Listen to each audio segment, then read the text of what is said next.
Shane, probably ended up being slightly easier than you expected it to be today. Maybe so in the second half. I think the scoreline at the end made it out to look like an awful easier game than it was. But the first half it was nip and tuck for the whole first half. Really, there was only a point or two in it at half time, and it was only maybe the few sendings off. I think maybe the second half space opened up and we created a few chances, and especially that when that second goal went in, I think momentum maybe swung our way then. In terms of the first maybe 10 or 15 minutes, Drumreilly looked like they were really here for a battle. They started really brightly and opened up a nice early lead, but you managed to peg them back. They did, yeah. I think that's what we're trying to work on now as well, is not going behind early in the first half, because the past couple of games we went behind and then we're struggling then for the second half. But just great to get back to level terms at that water break, and we didn't have such a big mountain to climb like we did in previous weeks.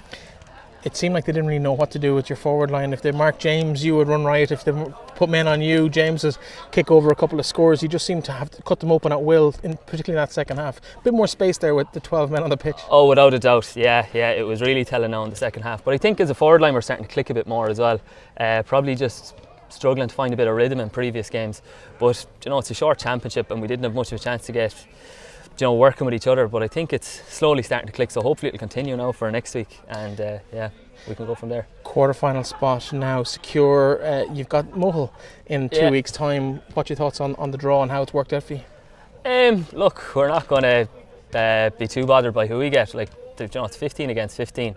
Whoever we get, we're just going to go hell for leather for the game. It's one game at a time now, so focus on that quarter-final. We've got 2 weeks to really prep ourselves and give it 100%. We're not going to get too panicked who we play, but really looking forward to it. I suppose during the week the county board came out and said they're all going to be behind closed doors. Tonight's game played probably in the smallest crowd I've seen at a championship game this summer, whether it was or wasn't. It appears to be the smallest crowd this summer.